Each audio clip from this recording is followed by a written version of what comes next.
Onirismos. Relatos clásicos nuevos o contemporáneos, aderezados con un poco de rock y la voz de su servidor Sensei, el hombre de las estrellas. Sumérjanse en el alucinante mundo de onirismos para entregarse vívidamente a los brazos de Morfeo.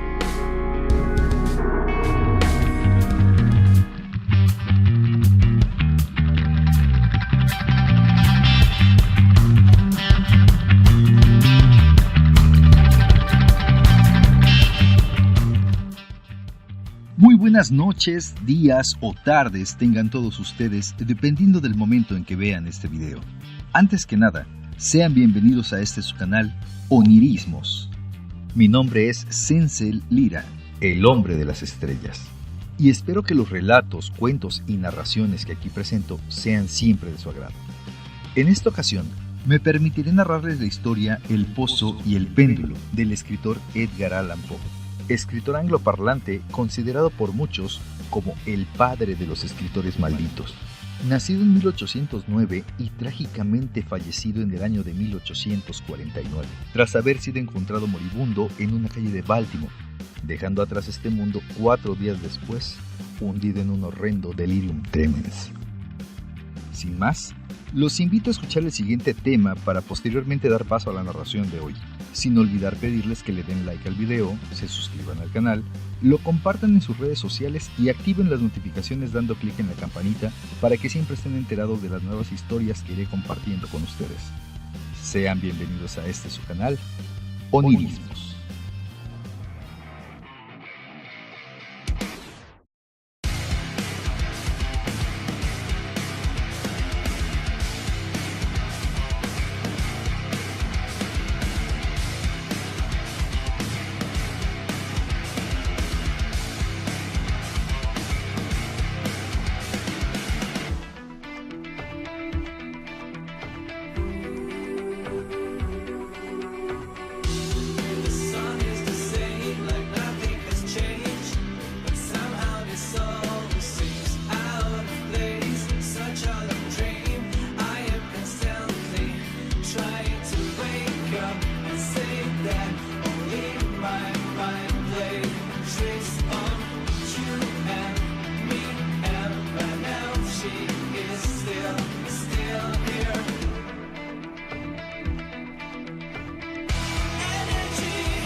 El pozo y el péndulo. Me hallaba fatigado, exageradamente fatigado, por aquella desmesurada agonía y, cuando al fin me desataron y me permitieron sentarme, sentí que me desmayaba. La sentencia, la terrible sentencia de muerte, fue la última frase distintamente acentuada que escucharon mis oídos. Luego, las voces de los inquisidores me parecieron que se ahogaban en el zumbido indefinido de un sueño. Aquel ruido traía a mi espíritu la idea de una rotación, probablemente a causa de que, en mi imaginación, la asociaba con una rueda de molino. Pero aquello solo duró muy poco tiempo, ya que, de repente, no escuché nada más. Sin embargo, durante un breve lapso aún, observé, pero con qué pavorosa exageración, miraba los labios de los jueces que vestían ropas negras. Ellos eran blancos, más que el papel en que plasmo estas líneas, y delgados hasta lo grotesco, adelgazados por la intensidad de su dura expresión, de su resolución inexorable, de su riguroso desprecio por el dolor humano. Observaba que los decretos de lo que para mí representaba el destino fluían aún de aquellos labios. Los vi retorcerse en una frase mortal. Los vi formar las sílabas de mi nombre y un escalofrío me embargó al ver que el sonido no seguía el movimiento. Observé asimismo, durante unos minutos de terror delirante, la suave y apenas perceptible ondulación de los negros cortinajes que recubrían las paredes de la sala. Y entonces, centré mi mirada en las 7 enormes hachas colocadas encima de la mesa. Al principio, tomaron el aspecto de la caridad, y me parecieron ángeles blancos y esbeltos que debían salvarme. Pero entonces, bruscamente, una náusea mortal invadió mi alma y sentí que cada fibra de mi ser se estremecía como si hubiera tocado el hilo de una batería galvánica, y las formas angélicas se tornaron en espectros insignificantes con cabezas llameantes, y me di perfecta cuenta de que no debía esperar ningún socorro de ellos. En ese momento invadió mi mente, como una encantadora nota musical, la reconfortante tranquilidad que provoca el pensar que en la tumba nos espera una placentera apacibilidad. La idea llegó suave y furtivamente, y me pareció que necesitaría yo mucho tiempo para valorarla totalmente. Pero en el momento en que mi espíritu empezaba a sentirse bien y a acariciar esa idea, las figuras de los jueces se esfumaron como por arte de magia. Las enormes hachas se redujeron a la nada, y sobrevino la oscuridad de las tinieblas. Las sensaciones parecieron desaparecer como en una zambullida loca y precipitada del alma en el Hades, y el universo se convirtió solo en noche, silencio e inmovilidad. Casi me desmayé, pues no perdí todo el conocimiento. No me atreveré a precisar ni a explicar lo que me quedaba de él. Sin embargo, por último, no todo estaba perdido. En el más profundo sueño, no. En el delirio, no. En el desvanecimiento, no en la muerte, no incluso en la tumba, no todo está perdido. De otra manera, no existiría la inmortalidad para el hombre. Al despertarnos del más profundo sueño, desgarramos la tela de araña de algún sueño. No obstante, un segundo después, así era de endeble quizá aquel tejido, ya no nos acordamos de haber soñado. Hay 2 grados en el retorno del desvanecimiento a la vida. El primero es el sentimiento de la existencia moral o espiritual. El segundo, el sentimiento de la existencia física. Parece posible que, si al llegar al segundo grado pudiéramos recordar las sensaciones del primero, hallaríamos todos los elocuentes recuerdos de la cima transmundana. ¿Y esa cima qué es? ¿Cómo al menos diferenciaremos sus sombras de las de la tumba? Pero si las sensaciones de lo que es llamado el primer grado no responden al llamado de la voluntad, no obstante, luego de un largo tiempo, no aparecen sin ser solicitadas, en tanto que, maravillados, nos preguntamos de dónde proceden. Quien no se ha desmayado no descubrirá extraños palacios ni rostros singularmente conocidos entre las ardientes llamas. No será él quien contemple flotando en el aire las melancólicas visiones que el vulgo no puede percibir. No será él quien medite en el perfume de alguna desconocida flor. No será el cerebro de él el que se pierde en el misterio de alguna melodía que hasta ese momento no había llamado su atención. En medio de mis acentuados y frecuentes esfuerzos, de mi vigoroso tesón por contar con algún indicio de ese supuesto estado de la nada en el que se había deslizado mi alma, hubo instantes en que soñé triunfar. Hubo instantes breves, brevísimos, en que conseguí evocar recuerdos que mi razón lúcida, en una época posterior, me afirmó que no podían referirse sino a ese estado en el que la conciencia parecía aniquilada. Esas sombras de recuerdos se me aparecían muy confusamente, grandes figuras que se elevaban y en silencio me transportaban hacia abajo, aún más hacia abajo y cada vez más abajo, hasta un momento en que un vértigo horrible me invadió a la simple idea del infinito en ese descenso. Me recuerdan también no sé qué vago horror que experimentaba en el corazón, en razón misma de la calma sobrenatural de ese corazón. Después, la sensación de una imprevista inmovilidad de quienes se encuentran en mi derredor, como si los que me llevaban, séquito de espectros, hubieran pasado en su descenso los límites de lo ilimitado y se hubiesen detenido vencidos por el fastidio enorme de su tarea. Mi alma recuerda luego una sensación de insipidez y humedad. Luego, todo solo es locura, locura de una memoria que se agita en lo abominable. Asaz, súbitamente regresan a mi alma un sonido y un movimiento, el movimiento desordenado del corazón y en mis oídos el eco de sus pulsaciones. Después, un intervalo en que todo se esfuma, otra vez el sonido, el movimiento y el tacto, como una impresión arrebatadora que penetrara mi ser. Enseguida, la simple conciencia de mi existencia sin pensamiento, situación que dura bastante tiempo. Después, violentamente, el pensamiento y un terror escalofriante, y un ardiente esfuerzo por comprender mi verdadero estado.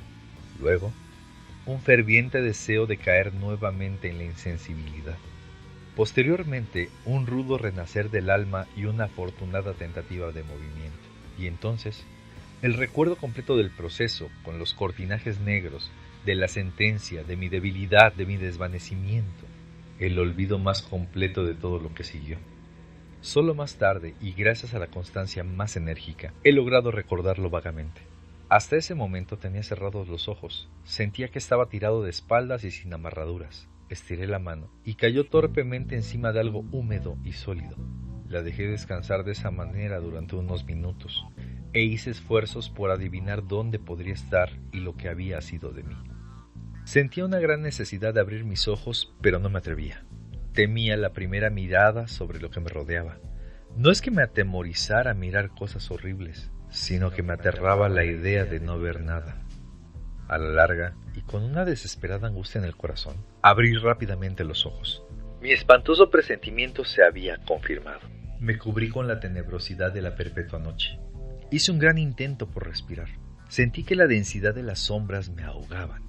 El ambiente era intolerablemente denso. Seguí recostado plácidamente e hice un esfuerzo por ejercitar mi razón.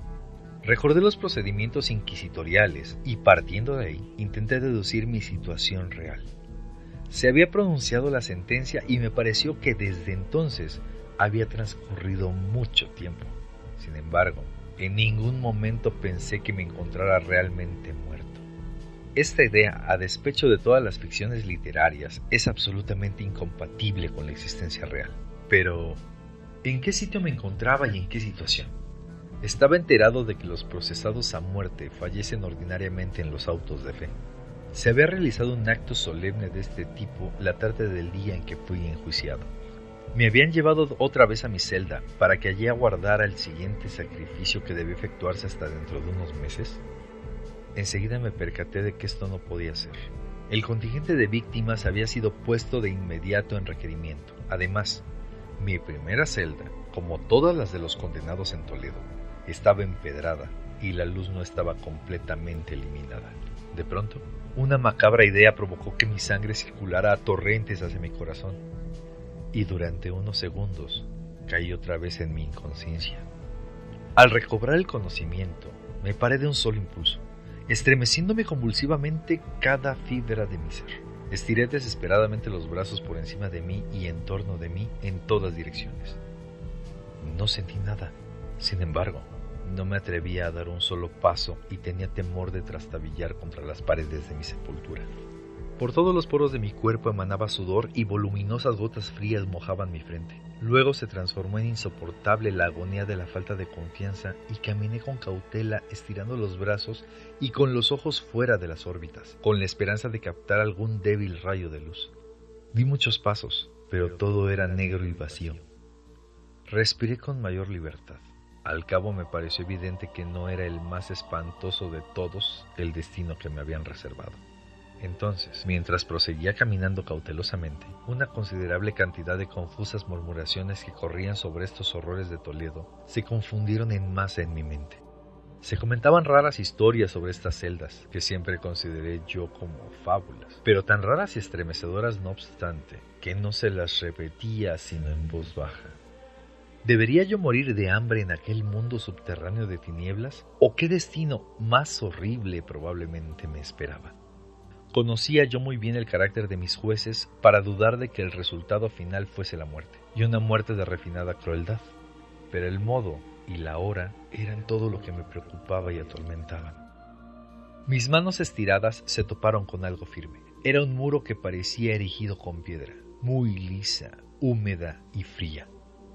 La seguí muy de cerca, desplazándome con la cautelosa sospecha que me habían inspirado ciertas antiguas narraciones. No obstante, esta operación no me daba ningún medio de comprobar la dimensión de mi celda, porque podía darle la vuelta y regresar al punto de partida sin darme cuenta de ello, ya que el muro parecía perfectamente uniforme. En vista de ello, busqué el cuchillo que tenía en la bolsa cuando me condujeron ante el tribunal, pero había desaparecido, pues mis ropas habían sido cambiadas por un traje de grosera estameña.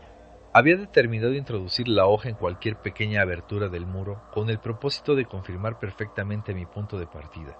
La dificultad, no obstante, no era importante. Sin embargo, al principio, por el desorden que reinaba en mis ideas, me pareció insuperable. Arranqué un pedazo del ruedo de mi sayo y lo coloqué en la tierra, en toda su longitud, y formando un ángulo recto con la pared. Siguiendo mi camino a tientas alrededor de la celda, no dejaré de tropezarme otra vez con este trozo de tela al terminar de dar la vuelta. A lo menos eso era lo que yo creía, pero no había yo reparado en la extensión de mi celda o en mi propia debilidad. El terreno estaba húmedo y resbaladizo. Avancé vacilando un tramo, luego tropecé y caí. Mi extremada fatiga me indujo a permanecer tendido y muy pronto me sorprendió el sueño y me dominó. Cuando desperté y estiré mi brazo, hallé a mi costado un pan y un jarrón con agua. Estaba muy fatigado para reflexionar acerca de esta situación. Bebí y comí con ansiedad. Unos minutos después, proseguí mi viaje alrededor de mi prisión y con mucho esfuerzo llegué hasta el pedazo de tela. En el momento de caer, había ya contado 52 pasos. Y continuando la caminata, conté otros 48 hasta llegar al pedazo de tela. Así pues, todo esto hacía un total de 100 pasos.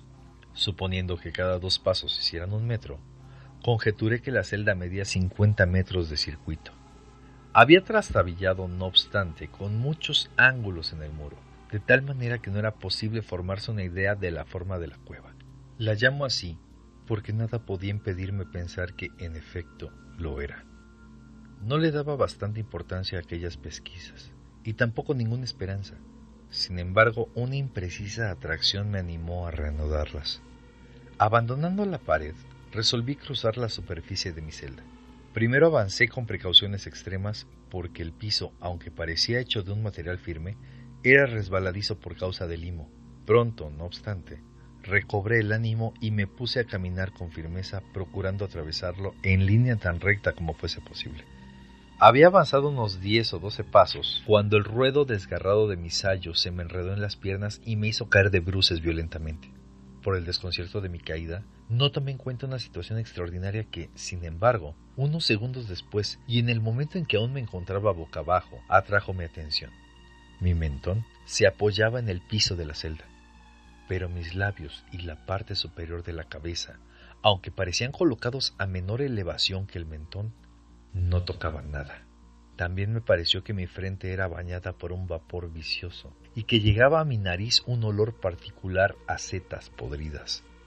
Estiré el brazo y me estremecí al descubrir que había caído precisamente al borde de un pozo circular, cuya extensión no podía medir de momento por no tener medios para ello.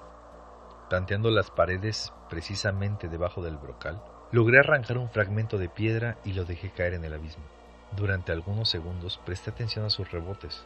En su caída chocaba contra las paredes del pozo. Por último, se hundió lúgubremente en el agua, despertando ecos estridentes. En ese mismo instante escuché un ruido por encima de mi cabeza, como el ruido de una puerta que se abre y se cierra casi al mismo tiempo, en tanto que un rayo de luz cruzaba repentinamente la oscuridad y se extinguía casi al mismo tiempo. Me di cuenta perfectamente del destino que me había sido asignado, y me congratulé del percance oportuno que me había salvado. Un paso más, y el mundo ya no hubiera tenido noticias de mi persona, y esta muerte evitada a tiempo tenía el mismo carácter que había considerado yo como fabuloso y absurdo en los cuentos que corrían sobre la Inquisición. Las víctimas de su tiranía no tenían otra opción que la muerte con sus más crueles agonías físicas, o la muerte con sus más abominables torturas morales. A mí se me había destinado para esta última. Mis nervios estaban abatidos por un largo sufrimiento hasta el punto de temblar por el sonido de mi propia voz, y me había yo convertido por todos motivos en una víctima excelente para la clase de tortura que me aguardaba. Estremeciéndome totalmente, regresé tropezando hasta el muro, resuelto a dejarme morir de hambre antes que enfrentar el terror de aquellos pozos que mi imaginación reproducía muchas veces ahora en la tenebrosidad de mi celda. En otro estado de ánimo, hubiera tenido el valor de terminar con mis sufrimientos de una sola vez, lanzándome en uno de aquellos abismos, pero en estos instantes me sentía el más perfecto de los cobardes. Por lo demás, me era imposible olvidar lo que había leído sobre aquellos pozos, a saber que la extinción súbita de la vida era una posibilidad cuidadosamente excluida por el genio infernal que había concebido aquellos planes. La agitación de mi espíritu me mantuvo despierto durante muchas horas, pero, por último, me adormecí de nuevo. Al despertar, encontré a mi lado como la primera vez un pan y un cántaro de agua. Me consumí una sed abrasadora y de un trago vacié el cántaro. Con certeza, aquella agua contenía alguna droga, pues, no bien terminé de beberla, me adormecí irresistiblemente. Cayó un profundo sueño sobre mí, un sueño parecido al de la muerte. No podría saber cuánto tiempo duró, pero cuando de nuevo abrí los ojos, eran visibles los objetos en torno mío, gracias a una extraña claridad sulfurosa, cuyo origen no pude descubrir al principio. Podía ver la extensión y el aspecto de la prisión. Había errado considerablemente acerca de su longitud. Las paredes no tenían más de 25 metros de circunferencia. Por un breve tiempo, ese hallazgo me confundió bastante. Confusión muy infundada, en realidad, debido a que en medio de la terrible situación en que me encontraba, ¿qué cosa era menos importante que la medida de la celda? Pero mi alma ponía un interés extraño en las cosas nimias, y me dediqué tenazmente a darme cuenta del error que había cometido al tomar las medidas de aquella celda. Por último, la verdad apareció ante mí como un relámpago. En mi primer intento de inspección, había contado 52 pasos hasta el momento en que me caí. Debía estar entonces a 1 o 2 pasos del pedazo de tela. En realidad, había casi efectuado el circuito de la cueva. Me dormí entonces, y cuando desperté, debí volver sobre mis pasos, creando así un circuito casi doble del real. La confusión de mi cerebro me había impedido notar que había empezado la vuelta teniendo la pared a mi izquierda y que la terminaba teniéndola a mi derecha. Tampoco había adivinado qué forma tenía la celda. Examinando con mucha cautela el camino, hallé bastantes ángulos, por lo que supuse que era muy irregular. Así es de supremo el efecto de una total oscuridad sobre quien sale de un letargo de un sueño. Los ángulos eran sencillamente producto de algunas leves depresiones o huecos que se encontraban a intervalos regulares. La forma general de mi celda era la de un cuadro. Lo que había tomado por mampostería parecía ahora de hierro o de algún otro metal en placas enormes cuyas suturas o junturas producían las depresiones. Toda la superficie de aquella construcción metálica estaba groseramente embadurnada con toda clase de emblemas horribles y repulsivos, nacida de la superstición sepulcral de los frailes. Efigies de demonios con actitud amenazadora y otras de un aspecto terrorífico más real ensuciaban todas las paredes. Descubrí que las siluetas de aquellas aberraciones eran muy claras, pero que los colores estaban marchitos y alterados, como por efecto de un ambiente húmedo. Miré entonces el piso, que era de piedra. En el centro brillaba el pozo circular, de cuya boca había yo huido, pero no había sino este en la celda. Todo esto lo noté con gran aturdimiento y esfuerzo, debido a que mi estado físico se había transformado bastante durante mi sueño. Me hallaba tendido ahora boca arriba, bien estirado mi cuerpo, encima de una especie de armadura de madera muy baja. Estaba férreamente atado con una larga tira que parecía de cuero. Se enrollaba muchas veces alrededor de mis miembros y de mi cuerpo, y solo estaban libres mi cabeza y brazo izquierdo. y debía hacer dolorosos esfuerzos para alcanzar la comida que contenía un plato de barro colocado a mi costado en el piso. Con terror, me di cuenta de que el cántaro había desaparecido. Digo con terror, porque me devoraba una intolerable sed. Me pareció que en el plan de mis verdugos entraba a exasperar esa sed que sentía, porque la comida que contenía el plato era una carne cruelmente salada. Fijé mi vista en la techumbre de la celda. Estaba a 1 metro o metro y medio, y se parecía bastante a las paredes. En uno de estos muros se encontraba una figura de las más particulares. Era una representación pintada del tiempo, como de ordinario se representa, salvo que en vez de la guadaña tenía un objeto que a primera vista tomé por la imagen pintada de un enorme péndulo, muy parecido al de los relojes antiguos. No obstante, algo había en el aspecto de aquella máquina que me hizo mirarla con más atención. En tanto que la observaba directamente, mirando hacia arriba, pues se hallaba colocada justamente sobre mí, creí ver que se movía. Minutos después, se confirmó mi idea. Su balanceo era corto y naturalmente muy lento. Vi aquello durante algunos minutos no sin cierta desconfianza, pero sobre todo con extrañeza. Cansado al cabo de observar su movimiento fastidioso, volví mis miradas hacia los demás objetos de la celda. Descubrí un pequeño nido y al mirar hacia el suelo, me di cuenta de que atravesaban por él unas ratas enormes que habían salido del pozo que estaba a mi derecha. Al mismo tiempo que las miraba, subieron en tropel a toda prisa con voraces ojos y atraídas por el olor de la carne. Me costaba muchos esfuerzos y atención apartarlas. Luego de 30 minutos transcurridos o acaso 60, debido a que podía medir el tiempo, en el momento en que levanté otra vez la mirada vi algo que me dejó pasmado. El recorrido del péndulo había casi aumentado 1 metro.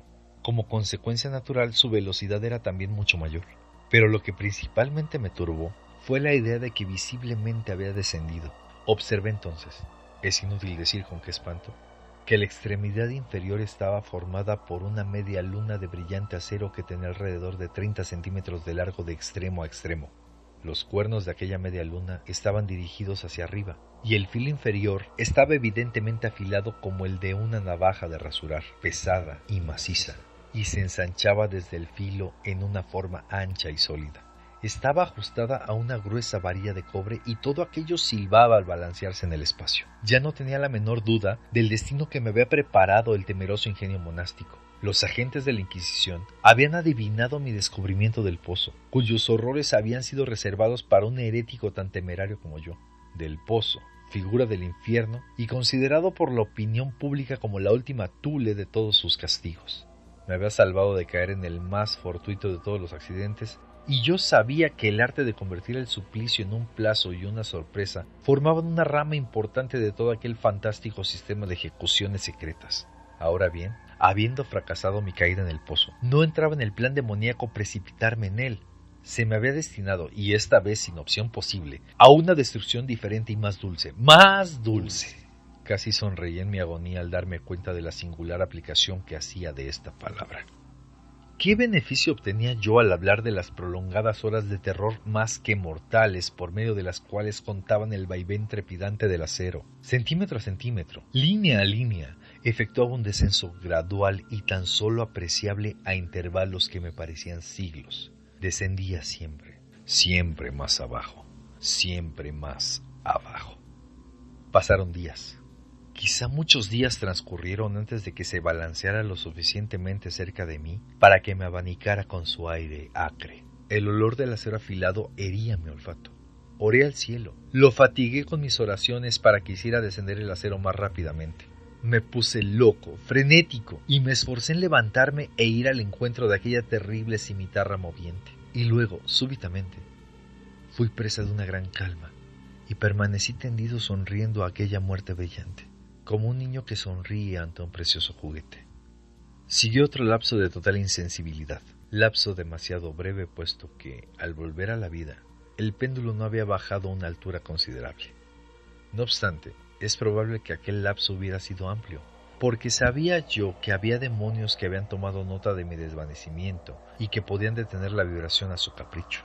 Cuando recobré el conocimiento, experimenté una debilidad y un malestar inexpresables, como resultado de una enorme inanición.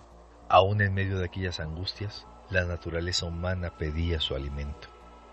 Con penoso esfuerzo extendí mi brazo izquierdo tan lejos como me lo permitían mis ataduras y me apoderé de un pequeño sobrante que las ratas se habían dignado dejarme. Cuando me llevaba un trozo a la boca, cruzó por mi espíritu un pensamiento informe de alegría, de esperanza. No obstante, ¿qué había de común entre la esperanza y yo? Fue, dije, un pensamiento informe. Con frecuencia tiene el hombre pensamientos así que nunca se completan. Me di cuenta de que era un pensamiento de alegría, de esperanza. Pero comprendí también que había muerto al nacer. Vanamente me esforcé en completarlo, en recobrarlo. Mi largo sufrimiento había casi aniquilado las facultades ordinarias de mi espíritu. Era yo un imbécil, un idiota. El péndulo se desplazaba en una línea imaginaria que formaba un ángulo recto con respecto a mi cuerpo. Me percaté de que la cuchilla había sido colocada de tal manera para que traspasara la zona de mi corazón. Desgarraría la tela de mi sayo, volvería luego y repetiría la operación varias veces. A pesar de la espantosa dimensión de la curva recorrida, aproximadamente 1 metro, probablemente más, y de la silbante energía de su descenso, que hubiera bastado incluso para cortar aquellas murallas de hierro, lo que podría hacer en suma durante algunos minutos era rasgar mi ropa. Me detuve en este pensamiento. Insistí sobre ella con sostenida atención, como si con esta insistencia pudiera detener allí el descenso de la cuchilla. Empecé a pensar en el sonido que produciría la media luna de acero al pasar sobre mi ropa, en el sonido particular y penetrante que el frotamiento de la tela produce en los nervios. Medité en todas esas trivialidades hasta que me rechinaron los dientes. Más abajo, más bajo, aún más bajo. El péndulo seguía descendiendo cada vez más. Sentía un apasionado deleite al equiparar su rápido desplazamiento de arriba abajo con su velocidad lateral, hacia la izquierda, hacia la derecha, luego huía lejos, lejos, y volvía, con el chillido de un alma condenada hasta mi corazón, con el andar furtivo del tigre. Yo aullaba y reía alternativamente según me dominaba una u otra idea. Más bajo. Repetidamente, cruelmente más abajo. Oscilaba a 9 centímetros de mi tórax. Intentaba bruscamente, frenéticamente, libertar mi brazo izquierdo. Únicamente estaba libre desde el codo hasta la mano. Podía mover mi mano desde el plato situado a mi lado hasta mi boca, con gran esfuerzo, solo esto. Si hubiera podido romper las ligaduras que me ataban por encima del codo, hubiera podido asir el péndulo y hubiera tratado de detenerlo. Hubiera sido esto como tratar de detener una luz, siempre más bajo, incesantemente, inevitablemente más bajo. Respiraba dolorosamente y me agitaba a cada oscilación. Me encogía convulsivamente a cada oscilación. Mi mirada lo perseguía en su vuelo de arriba abajo con el arrebato del abatimiento más absurdo. Mis párpados se cerraban convulsivamente cuando el péndulo bajaba, pese a que la muerte hubiera sido un alivio. ¡Oh, qué indecible alivio!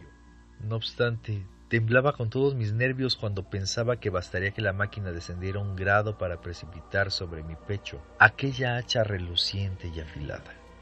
Era la esperanza lo que hacía temblar mis nervios. Era la esperanza que triunfa aún sobre el potro, que se deja oír en el oído de los condenados a muerte, incluso en las celdas de la Inquisición. Confirmé que poco más o menos 10 o 12 oscilaciones del péndulo colocarían aquella filosa hacha en contacto con mi ropa, y con esta advertencia entró en mi ser una tranquilidad aguda y condensada de la desesperación. Por primera vez luego de muchas horas, de muchos días probablemente, pensé, se me ocurrió que la tira o correa que me ataba era de un solo trozo. Estaba atado con una ligadura continuada. La primera mordedura de la cuchilla de la media luna, en una parte cualquiera de la correa, la desataría lo suficiente para permitir que mi mano la desenrollara de mi cuerpo. Pero qué terrible era en este caso la proximidad del acero, y el resultado de la más leve sacudida debía ser mortal. Por otra parte, ¿no era probable que hubiesen previsto o impedido esta posibilidad los secuaces del verdugo? ¿Era probable que la correa atravesara mi pecho en el recorrido del péndulo? Preocupado porque se frustrara mi débil esperanza, la última probablemente, levanté suficientemente mi cabeza para ver bien mi pecho. La correa cruzaba estrechamente mis miembros y mi cuerpo en todos sentidos, excepto en la trayectoria de la cuchilla homicida. Apenas se había dejado caer hacia atrás la cabeza, cuando sentí brillar en mi ser algo que no sabría precisar mejor que la mitad no formada de aquella idea de liberación que ya he comentado, y de la que una sola mitad había flotado vagamente en mi cerebro, cuando me llevé el alimento a mis ardientes labios. Ahora, el pensamiento completo estaba presente, apenas sensato, apenas definido, pero entero. Enseguida, con la fortaleza que da la desesperación, procedí a ponerlo en práctica. Desde hace varias horas, la base en que me encontraba acostado estaba repleta de ratas. Eran muchas, audaces, hambrientas. Me herían con sus ojos rojos que solo esperaban mi inmovilidad para tomarme como presa. ¿A qué clase de alimento, pensé, se han acostumbrado en este pozo? Salvo una pequeña parte, habían devorado, a pesar de todos mis esfuerzos por impedirlo, el contenido de mi plato. Mi mano se acostumbró a un movimiento de vaivén hacia el plato, pero a la larga, la uniformidad maquinal de ese movimiento le había restado eficacia. En su voracidad, aquella plaga dejaba la señal de sus agudos dientes en mis dedos. Con los restos de la carne aceitosa y picante que aún quedaba, froté vigorosamente la correa hasta donde me fue posible hacerlo. Luego, retirando mi mano del piso, permanecí inmóvil y sin respirar. Al principio, los hambrientes roedores se espantaron por el cambio y huyeron muy inquietos. Varios regresaron al suelo. Sin embargo, esto solo duró unos minutos. No había comentado inútilmente acerca de su voracidad. Viendo que permanecía yo sin moverme, una rata o dos de las más atrevidas se encaramaron sobre el bastidor de madera y olisquearon la correa. Esto fue como una señal de invasión general. Tropas frescas se precipitaron fuera del pozo, se agarraron a la madera, la escalaron y saltaron por docenas sobre mi cuerpo. El movimiento regular del péndulo no las asustaba en lo más mínimo. Lo esquivaban y trabajaban activamente sobre la engrasada tira. Se apretaban moviéndose y se amontonaban incesantemente sobre mí. Se retorcían sobre mi garganta. Sus labios fríos buscaban los míos. Me sentía medio sofocado por aquel peso que se multiplicaba. Un asco para el que no existe nombre en este mundo llenaba mi pecho y helaba mi corazón como un pesado vómito. 60 segundos más y, pensaba, la pavorosa operación iba a concluir. Notaba satisfactoriamente la separación de los amarres. Tenía la certeza de que más de un sitio de la correa ya estaba rajada. Con sobrehumana resolución, continué inmóvil. No me había equivocado en mis cálculos. No había sufrido en vano. Al cabo, sentí que estaba libre. La correa pendía en pedazos en torno de mi cuerpo, pero el movimiento del péndulo alcanzaba ya mi pecho. Había dividido la estameña de mi ropa y cortaba la tela de mi camisa.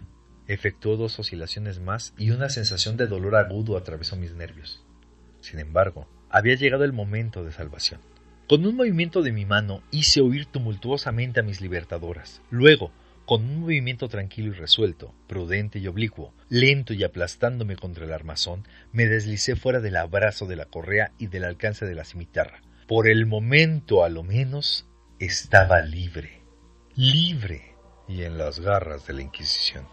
Apenas había caminado unos metros en derredor de mi celda, cuando se detuvo la oscilación de aquella máquina infernal y la escuché ascender atraída hacia el techo por una fuerza invisible. Fue una lección que llenó de desesperación mi alma. Indudablemente se espiaban todos mis movimientos. Libre. No había escapado de la muerte bajo una especie de agonía, sino para ser entregado a alguna cosa peor que la muerte bajo una nueva forma. Al pensar en esto, fijé convulsivamente mis ojos sobre las paredes de hierro que me envolvían. Algo raro. Un cambio que al principio no pude apreciar distintamente, ocurrió evidentemente en la habitación. Durante unos minutos en los que estuve distraído, lleno de ensueños y de escalofríos, me perdí en vanas e incoherentes conjeturas. Durante este tiempo me di cuenta por primera vez del origen de la luz sulfurosa que alumbraba la celda. Provenía de una hendedura que medía casi 3 centímetros de ancho y que se extendía en torno del calabozo en la base de los muros, que parecían así y que en realidad estaban completamente separados del suelo. Intenté mirar por aquella abertura, pero fue en vano, como puede suponerse. Cuando me levanté desalentado, mi mente descubrió el enigma de la alteración del calabozo. Me había percatado de que, aunque las siluetas de las imágenes murales fuesen totalmente diferentes, los colores parecían alterados e indecisos. Estos colores acababan de tomar y tomaban a cada momento un sorprendente y muy intenso brillo que daba a estas imágenes fantásticas y diabólicas un aspecto que hubiera hecho temblar a nervios más firmes que los míos. Pupilas demoníacas de una vivacidad feroz y siniestra se clavaban en mí desde 1000 sitios diferentes. donde yo anteriormente no hubiese creído que se encontrara ninguna, y brillaban con un resplandor lúgubre de un fuego que yo absolutamente quería, pero en vano, mirar como imaginario. Imaginario.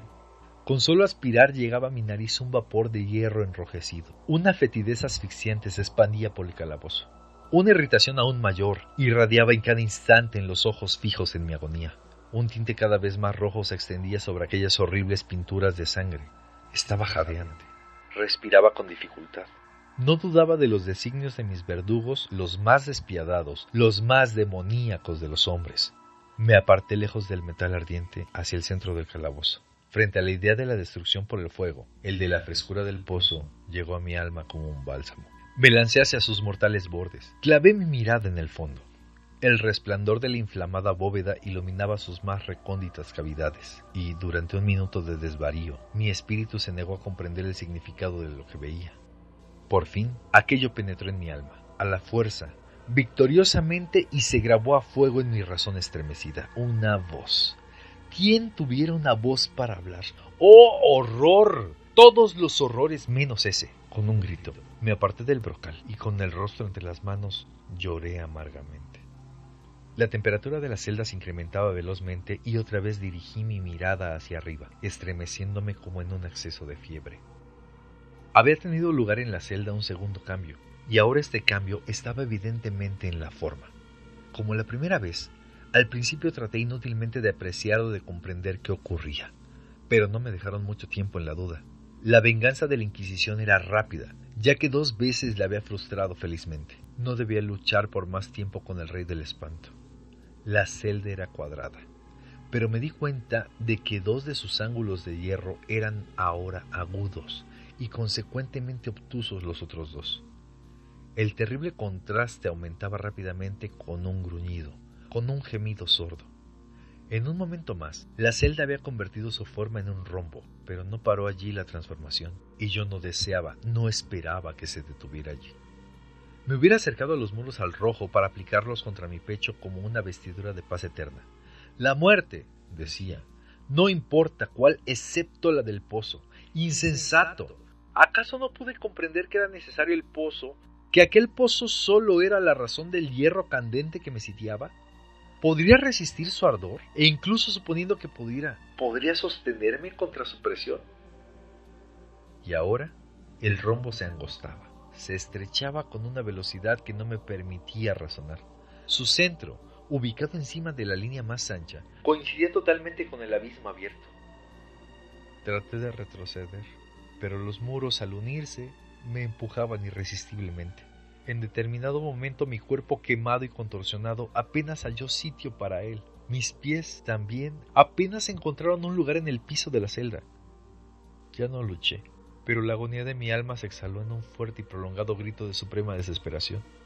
Me di cuenta de que vacilaba sobre el brocal y desvié la mirada. Y para mi sorpresa, oí voces, un estallido, un torbellino de trompetas, un colosal estruendo como el de 1000 truenos.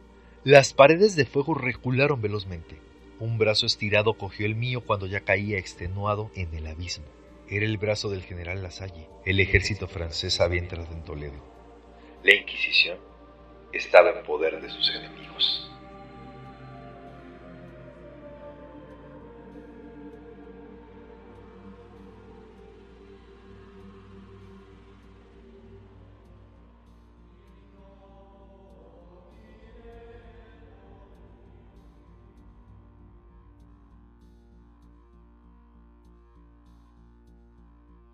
Es hora de dispersar la mente y satisfacer los oídos con un poco de rock underground.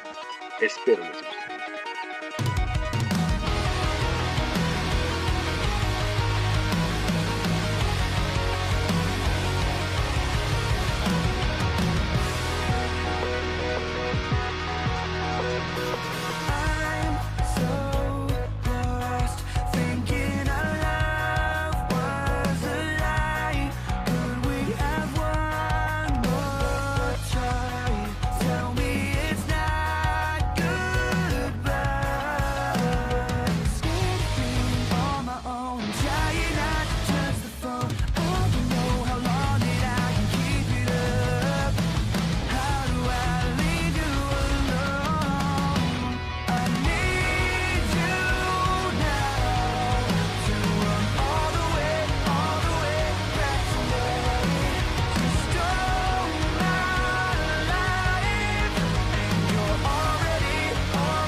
Habiendo pasado el interludio musical, estoy de regreso, esperando que la narración haya sido de su agrado. Si es así, les pido dejen sus comentarios, así como nuevamente invitarlos a que se suscriban al canal y activen las notificaciones dando clic en la campanita para que siempre estén enterados de las nuevas narraciones que iré compartiendo con ustedes.